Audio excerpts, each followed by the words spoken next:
করছেন বাগমারা রাজশাহী ৪ আসনের বাগমারা উপজেলার মানুষের অত্যন্ত আপনজন আমাদের মাননীয় সংসদ সদস্য জনাব ডাক্তার মোহাম্মদ আব্দুল বারী স্যার।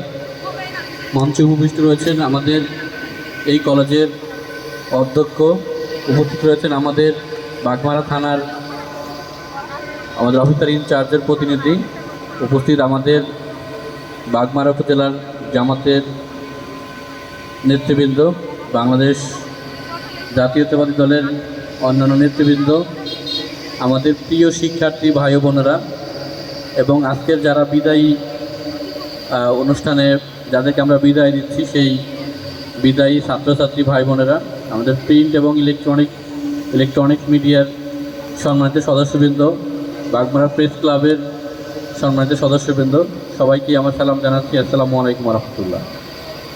আমাদের মাননীয় সংসদ সদস্য স্যার অনেক সুন্দর কথাগুলো বলছে। তোমরা যারা বিদায়ী ছাত্রছাত্রীরা, তোমরা আশা করি তোমরা স্যারের কথা শুনেছ, আমার কথাও একই রকম যে আমরা পড়াশোনা করি, আমরা ভালো রেজাল্ট করি, এইটা যতটা গুরুত্বপূর্ণ বা জরুরি, একই সাথে জীবনে দেশের উন্নয়নের জন্য আমাদের ভালো মানুষ হওয়াটা তার চেয়ে বেশি জরুরি। ভালো মানুষ হওয়াটা তার চেয়ে অবশ্যই জরুরি।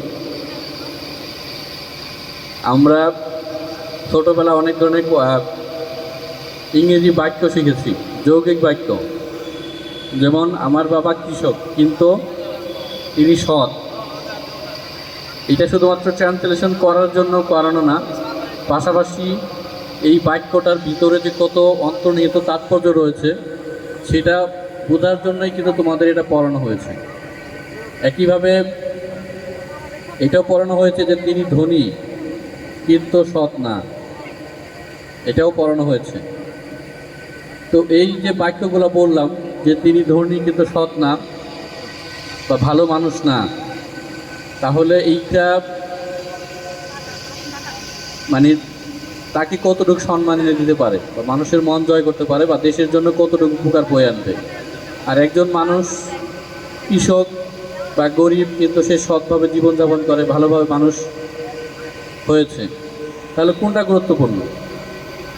এই জন্যই বলছি, তুমি পড়াশোনা করে গাড়ি ঘোড়ায় চড়বা, ভালো জায়গায় চাকরি পাবা, তোমার ফ্যামিলিকে প্রতিষ্ঠিত করো, কিন্তু তুমি যদি ভালো মানুষ না হতে পারো তাহলে যে মাঝখানে কিন্তু একটা কিন্তু হিসেবে তিনি থেকে কিন্তু তিনি থাকবে না, তখন কিন্তু নাম আসবে যে এই ব্যক্তি মানে অনেক শিক্ষিত কিন্তু ভালো মানুষ না। তো আমরা এই ধরনের দৃষ্টান্ত অবশ্যই হতে চাই না। আমার প্রিয় শিক্ষার্থী যারা রয়েছে, তোমরা যারা এসএসসি পরীক্ষা দিচ্ছ, এবার এইচএসসি পরীক্ষা দিবা, একটা ধাপ অতিক্রম করতে যাচ্ছ, তোমাদের সকলের প্রতি অনুরোধ যে সবসময় মাথায় রাখবা যে একজন ভালো মানুষ কীভাবে হওয়া যায়। পড়াশোনা অবশ্যই দরকার, পাশাপাশি ভালো মানুষ হওয়ার জন্য সবসময় চেষ্টা করা উচিত। আমাদের স্যার একেবারে সম্পূর্ণভাবে যথার্থ বলেছেন যে আমাদের এই মাদক জুয়া বা অন্যান্য যে সকল জিনিস রয়েছে, আমরা কিন্তু যুব সমাজের ভিতরে এই জিনিসগুলো দেখতে পাচ্ছি। আমাদের বাগমারা উপজেলায় কিন্তু এরকম দেখতে পাচ্ছি।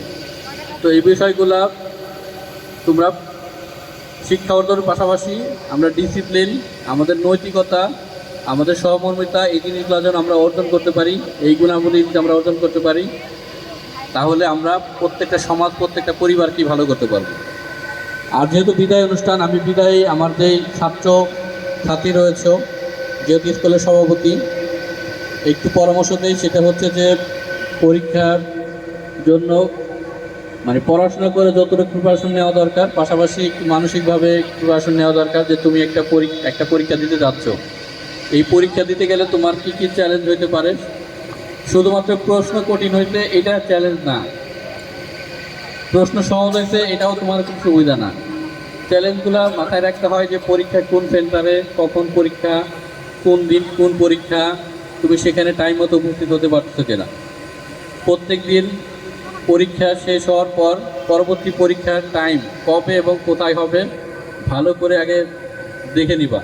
এটা পরামর্শ থাকলো, পরীক্ষার আগে রাতে বেশি বেশি পড়া দরকার নেই, ভালো করে ঘুমাবা। আর পরীক্ষার হলে অ্যাটলিস্ট 15 মিনিট আগে, কমপক্ষে 15 মিনিট আগে ওই সিটে যাতে বসতে পারো সেই ব্যবস্থা করবা। পরীক্ষার সেন্টারে গিয়ে খুব বেশি আনন্দও করা দরকার নেই, টেনশন করাও দরকার নেই। ধীরে স্থিরভাবে বসে যদি পারো এক গ্লাস পানি খেয়ে নিবা, শান্তভাবে বসে চিন্তা করবা, আমি বললাম পরীক্ষা ভালো হবে। আর তাড়াহুড়া করে হঠাৎ করে পরীক্ষা দিতে গেলে প্রশ্ন যতই সহজ হোক পরীক্ষা ভালো হবে না, এটা টেনশন গ্রো করে। তো এই পরামর্শ থাকলো। আমি আশা করি যে গতবারের যে রেজাল্ট ছিল, আমার 170 থেকে 175 জন পরীক্ষা দিয়েছিল, তারা 80% পাস করে। আমি তোমাদের কাছে প্রত্যাশা করব যে তোমরা এবার 145 জন পরীক্ষা দিচ্ছ, 145 জনই যেন পাস করতে পারো, ঠিক আছে? এটা আমার প্রত্যাশা থাকলো। আমাদের মাননীয় সংসদ সদস্য রয়েছে, যেহেতু স্যার আমাদের এই প্রতিষ্ঠাতা সভাপতি ছিলেন এবং এই স্কুল এবং কলেজের জন্য অনেক করেছেন। তো আমরা এবার যেহেতু পেয়েছি, আমরা যেন এরকম একটা সুন্দর রেজাল্ট আমরা আমাদের স্যার সহ আমাদের বাগমারা উপজেলাকে উপহার দিতে পারি এই কলেজ থেকে। যেহেতু সভাপতি আমি, তোমরা যদি এটুকু আমাকে সহায়তা করো তাহলে মানে আমার আর এই কলেজ থেকে মানে কি তোমাদের কাছ থেকে আর এতে বেশি প্রাপ্ত মানে প্রত্যাশা আমার নাই। তো তোমরা সবাই চেষ্টা করবো অ্যাটলিস্ট আমরা 145 যেন আমরা পাস করতে পারি। আমি বিশ্বাস করি যে আমরা 145 জনই এখান থেকেই কৃতকার্য হতে পারবো।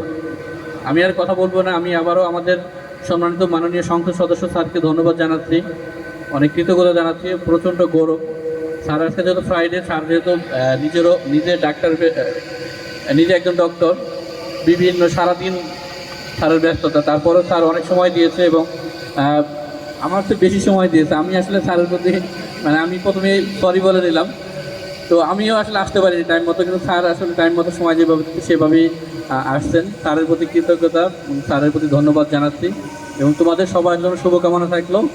সবাইকে ধন্যবাদ। আসসালামু আলাইকুম রহমতুল্লাহ।